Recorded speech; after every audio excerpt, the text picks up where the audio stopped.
Hi good morning. അപ്പോൾ നമ്മുടെ ഇന്നത്തെ കറി ഒരു ഒഴിച്ചുകറിയാണ്. നമ്മുടെ ചോറിൻ്റെയും പുട്ടിൻ്റെയും ഇടിയപ്പത്തിൻ്റെയും ഒക്കെ കൂടെ കഴിക്കാൻ പറ്റിയ നാടൻ രീതിയിലുള്ള നമ്മുടെ വൻപയർ തേങ്ങ അരച്ച കറി. അപ്പോൾ നിങ്ങളെല്ലാവരും വിചാരിക്കും വൻപയർ കറി വെച്ചിട്ട് അധിക ദിവസം ആയില്ലല്ലോ, വീണ്ടും വൻപയർ കറി എന്താണെന്നുള്ളത്. അപ്പോൾ അത് നമ്മൾ വൻപയറിൽ തക്കാളിയൊക്കെ ചേർത്തിട്ടാണ് കറി വെച്ചിരുന്നത്. ഇതിപ്പോൾ കണ്ടോ കുറുകിയ രീതിയിലുള്ള ഒരു കറിയാണ്, പക്ഷേ തക്കാളി ഒന്നും ചേർക്കാതെയാണ് നമ്മൾ ഈ ഒരു കറി ഉണ്ടാക്കുന്നത്. അപ്പോൾ ഈ ഒരു ഒഴിച്ചുകറി എങ്ങനെയാണ് ഉണ്ടാക്കുന്നത് നമുക്ക് നോക്കാം. നമുക്ക് നമ്മുടെ വൻപയർ കറിക്ക് ആവശ്യമായിട്ടുള്ള ഇൻഗ്രീഡിയൻസ് നോക്കാം. നമ്മളിപ്പോൾ 1 കപ്പ് വൻപയർ എടുത്തിട്ടുണ്ട്. ഇത് സോക്ക് ചെയ്തിട്ടാണെന്നുണ്ടെങ്കിൽ സോക്ക് ചെയ്തിട്ട് ചെയ്യാം, ഇല്ലെങ്കിൽ നമുക്ക് വെള്ളത്തിലിട്ട് കഴുകി ഉടനെ തന്നെ ചെയ്യാം കേട്ടോ. ഞാനിപ്പോൾ വെള്ളത്തിലേക്ക് ഇട്ടിട്ട് ഒന്ന് കഴുകി എടുത്തിട്ടേ ഉള്ളൂ, സോക്ക് ചെയ്തിട്ടൊന്നുമില്ല. സോക്ക് ചെയ്യുകയാണെങ്കിൽ ഒരു 4 മണിക്കൂറൊക്കെ സോക്ക് ചെയ്തിട്ട് കുക്ക് ചെയ്യുകയാണെങ്കിൽ വേഗം കുക്കായി കിട്ടും.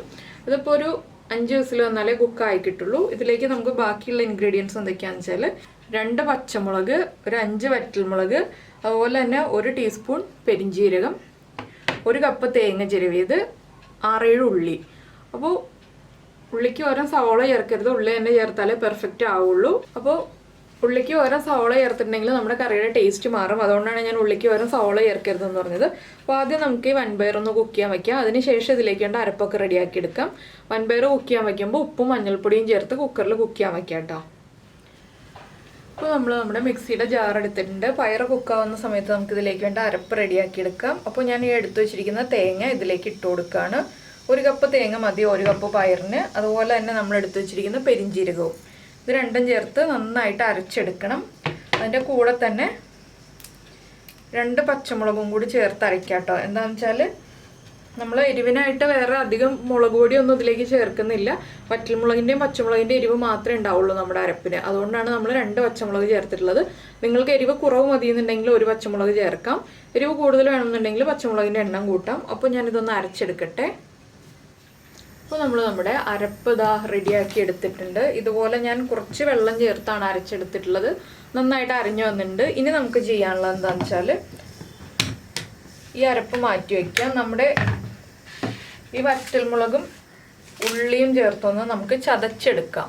വറ്റൽമുളകും ഉള്ളിയും ചതച്ച് തന്നെ ചേർക്കണം, അപ്പോഴാണ് ടേസ്റ്റ് വരിക. അപ്പോൾ ഇനി ഇതും കൂടി ഒന്ന് ചതച്ചെടുക്കട്ടെ. അപ്പോൾ നമ്മൾ നമ്മുടെ പയറ് കറി ഉണ്ടാക്കാനായിട്ട് ഒരു ചട്ടി വെച്ചിട്ടുണ്ട്. ചട്ടിയിലോ പാനിലോ ഏതിലോ വേണമെങ്കിലും ചെയ്യാം. ഞാൻ കുറച്ചുകൂടി എളുപ്പത്തിന് വേണ്ടിയിട്ടാണ് ചട്ടി വെച്ചിട്ടുള്ളത്. ചട്ടിയിലേക്ക് നമുക്ക് കുറച്ച് വെളിച്ചെണ്ണ ഒഴിച്ചു കൊടുക്കാം. ഒരുപാട് വെളിച്ചെണ്ണ വേണ്ട, കുറച്ച് മതി. ഈ വെളിച്ചെണ്ണ ഒന്ന് ചൂടായി വരട്ടെ. അപ്പോൾ നമ്മുടെ ചട്ടി നന്നായിട്ട് ചൂടായിട്ടുണ്ട്. നമുക്കിതിലേക്ക് കുറച്ച് കടുക് ഇട്ട് കൊടുക്കാം. ഒരു 1 ടീസ്പൂൺ കടുക് മതി. കടുകൊന്ന് പൊട്ടി വരട്ടെ.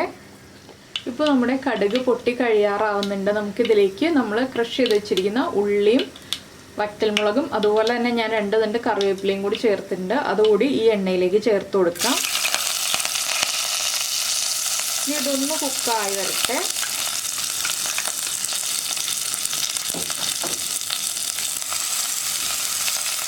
ആ വറ്റൽമുളകിൻ്റെ റോ ടേസ്റ്റൊക്കെ ഒന്ന് മാറി വരുന്നത് വരെ നമ്മളൊന്ന് ഇളക്കി കൊടുക്കുക. ഇതിലേക്ക് മുളക് പൊടി ചേർക്കരുത് കേട്ടോ. മുളക് പൊടി ചേർത്തിട്ടുണ്ടെങ്കിൽ നമ്മുടെ കറിയുടെ കളർ തന്നെ മാറിപ്പോവും. മുളക് പൊടി ചേർക്കുന്നതിന് പകരമായിട്ടാണ് നമ്മൾ വറ്റൽമുളക് ചേർക്കുന്നത്. ആ കറിക്കൊരു ഭംഗിയും ഉണ്ടാവും, അതുപോലെ വറ്റൽമുളകിൻ്റെ എരിവും ടേസ്റ്റും എല്ലാം കിട്ടിക്കോളും. പിന്നെ നിങ്ങളുടെ കയ്യിൽ മുളക് പൊടി മാത്രമേ ഉള്ളൂ എന്നുണ്ടെങ്കിൽ ചേർക്കാം, കുറച്ച് ചേർക്കാം. അപ്പോൾ മുളക് പൊടി പച്ചമുളകിൻ്റെ എണ്ണം കൂടുതൽ ചേർക്കാം. അരയ്ക്കുമ്പോൾ അല്ലെങ്കിൽ പയർ വേവിക്കുമ്പോൾ പച്ചമുളക് കൂടുതലായിട്ട് അതിലേക്ക് ചേർക്കുക.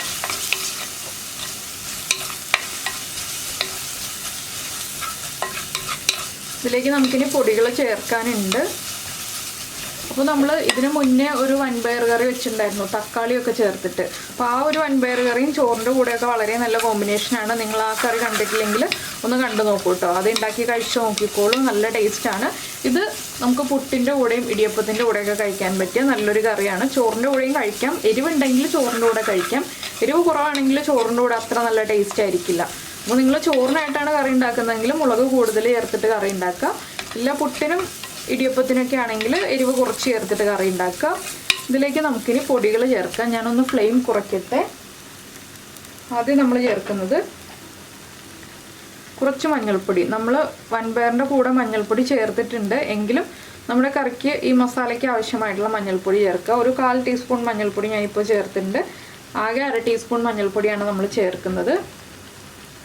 പിന്നെ ചേർക്കുന്നത് മല്ലിപ്പൊടി. മല്ലിപ്പൊടിയും 1/2 ടീസ്പൂണാണ് ചേർത്തിട്ടുള്ളത്. ഇനി പൊടികളൊന്ന് കുക്കായി വരുന്നത് വരെ നമുക്കൊന്ന് ഇളക്കി കൊടുക്കാം. 1 മിനിറ്റ് മതി. നല്ല ചൂടുള്ള ചട്ടി ആയതുകൊണ്ട് തന്നെ പൊടികൾ വേഗം കുക്കായി വന്നോളൂ. നമ്മുടെ പയറൊക്കെ കുക്കായി വന്നിട്ടുണ്ട് നന്നായിട്ട്. പയർ കുക്കായി വന്നു കഴിഞ്ഞതിന് ശേഷം മാത്രം നമ്മൾ ഈ ഉള്ളിയൊക്കെ വഴറ്റിയെടുക്കുക കേട്ടോ. ഇല്ലെങ്കിൽ നമ്മൾ വീണ്ടും ഫ്ലെയിം ഓഫ് ചെയ്ത് വെക്കേണ്ടി വരും പയർ കുക്കായി വന്നിട്ടില്ല എന്നുണ്ടെങ്കിൽ. നമുക്കൊന്ന് ഫ്ലെയിം കൂട്ടി വയ്ക്കാം.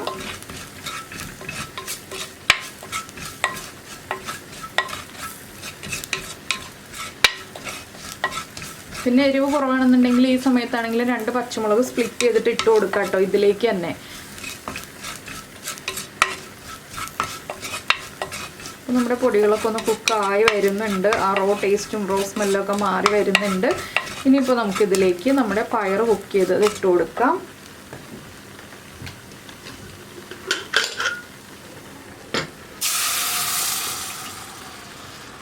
പയർ വെള്ളത്തോടു കൂടി തന്നെ ചേർക്കാം കേട്ടോ. നമ്മളിതിലേക്ക് ഒരുപാട് വെള്ളം ചേർക്കുന്നില്ല, കുറച്ച് വെള്ളമേ ചേർക്കുന്നുള്ളൂ. അതുകൊണ്ട് പയറിലുള്ള വെള്ളം നമുക്ക് ആവശ്യമാണ്.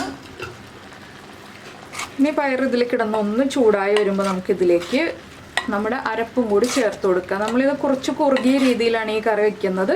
അപ്പോൾ നിങ്ങൾക്ക് കുറച്ച് ലൂസായിട്ടുള്ള ഗ്രേവി വേണമെന്നുണ്ടെങ്കിൽ കുറച്ച് തിളച്ച വെള്ളം ആഡ് ചെയ്ത് കൊടുക്കുക കേട്ടോ. അപ്പോൾ ഞാനിതിലേക്ക് നമ്മുടെ തേങ്ങയും കൂടി ചേർക്കുകയാണ് അരച്ച് വെച്ചത്.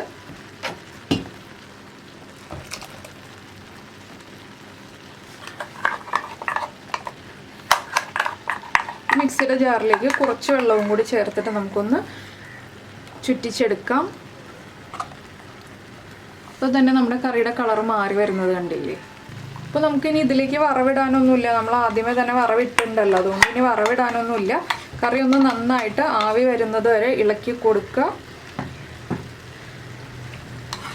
ഇനി നമുക്ക് ഫ്ലെയിം കൂട്ടി തന്നെ വയ്ക്കാം. ഞാൻ പയറ് ചേർത്തപ്പോൾ ഫ്ലെയിം കുറച്ച് വെച്ചതായിരുന്നു. അപ്പോൾ കണ്ടോ, ആ വറ്റൽമുളകിൻ്റെ കളറും അതുപോലെ തന്നെ നമ്മുടെ കടുകും പയറിൻ്റെ കളറും എല്ലാം കൂടി വരുമ്പോൾ നല്ല ഭംഗിയുള്ളൊരു കറി ആയിട്ടുണ്ട്. നമുക്ക് ഉപ്പ് നോക്കാം. ഉപ്പ് കുറവാണെങ്കിൽ ഉപ്പ് ആഡ് ചെയ്ത് കൊടുക്കാം. പിന്നെ നിങ്ങൾക്ക് വെളുത്തുള്ളിയൊക്കെ അരയ്ക്കണം, വൻപയറാണെന്നുള്ളതുകൊണ്ട് വെളുത്തുള്ളി അരയ്ക്കണം എന്നുണ്ടെങ്കിൽ നമ്മൾ തേങ്ങ അരയ്ക്കുമ്പോൾ 3 അല്ലി വെളുത്തുള്ളിയും കൂടി ചേർത്ത് അരച്ചോളൂ. ഞാൻ ഇങ്ങനെയുള്ള കറികളിൽ വെളുത്തുള്ളി ചേർക്കാറില്ല, അതുകൊണ്ടാണ് എടുത്തു പറഞ്ഞത്. അപ്പോൾ ഞാനൊന്ന് ഉപ്പ് ചെക്ക് ചെയ്യട്ടെ. ഉപ്പ് കുറവാണ്. നല്ല പെരിഞ്ജീരകത്തിൻ്റെ ടേസ്റ്റൊക്കെ ഉണ്ട്, നമ്മൾ പെരിഞ്ജീരകം ചേർത്തിട്ടുള്ളത് കൊണ്ട്. ഇനിയിപ്പോൾ ഉപ്പും കൂടി ചേർത്തിട്ടുണ്ട്. നന്നായിട്ടൊന്ന് ഇളക്കി മിക്സ് ചെയ്യാം. ഇനി നന്നായിട്ട് ആവി വരുന്നത് വരെ ഇളക്കി കൊടുത്തുകൊണ്ടിരിക്കുക. അത്രയേ ഉള്ളൂ നമ്മുടെ കറിയുടെ പരിപാടി. വളരെ എളുപ്പമല്ലേ, എല്ലാവർക്കും ഈസി ആയിട്ട് തോന്നുന്നില്ലേ ഈ ഒരു കറി ഉണ്ടാക്കാൻ.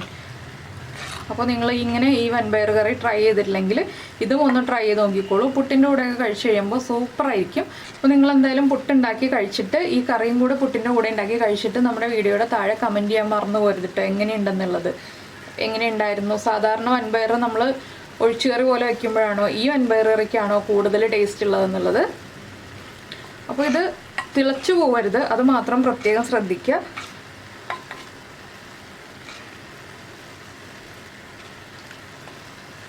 വറ്റൽമുളക് ഇതുപോലെ ക്രഷ് ചെയ്ത് ചേർത്തില്ല എന്നുണ്ടെങ്കിൽ ഇതുപോലൊരു ഭംഗി വരില്ല നമ്മുടെ കറിക്ക്.